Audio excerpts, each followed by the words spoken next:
Tension করবো কেন, সবার দোয়া আছে না সবার সাথে। আমার তো মনে করেন যে আপনি তো আসলেন না, আপনি আপনি বগুড়া আসলেন তো পাবনা কি আপনার চোখ নেই?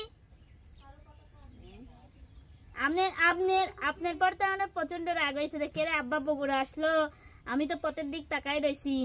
আর আরমান তো দাদা দাদা, এখন দাদা আসবি, সে পাগল হয়ে গেছে। আমি তো তাকাইছিলাম, কিন্তু পরবর্তীতে শুনলাম আমার শাড়ি কষ্টে চলে আইছি ঢাকা।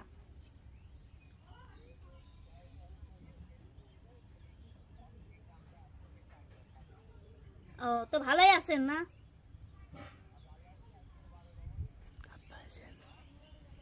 আচ্ছা তে আব্বা আপনি সময় করে মার সাথে করে আসে, আর আম্মার সাথে করে।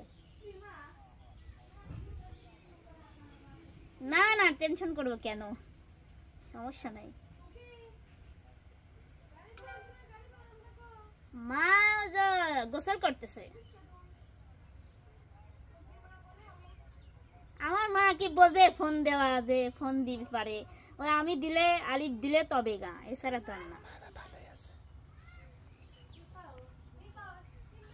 ফোন দেওয়া শিখাইলে সমস্যা, ফোন দেওয়া না শিখাই ভালো থাক। ফোন দেওয়া শিখাইলে পরে এখানকার মানুষ অন্যরকম না, বোঝেন নাই আপনি? হ্যাঁ কন।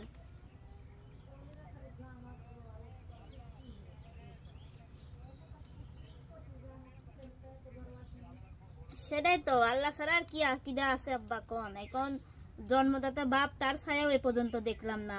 সিজারে গেলাম, তার ছায়াও এ পর্যন্ত দেখলাম না। একটা বাপ বানালাম, সে বাপের ছায়াও দেখলাম না। তাহলে কেমবা হলি?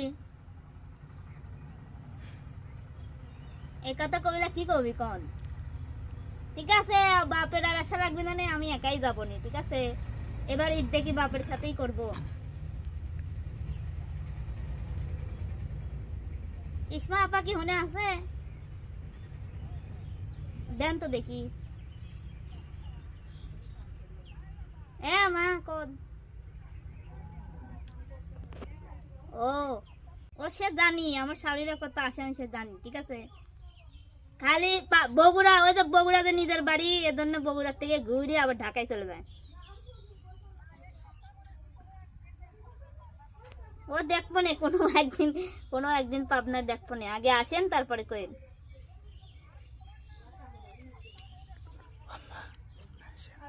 আচ্ছা আপনি দেখি শুনে আসেন। গুল্লু কি করে?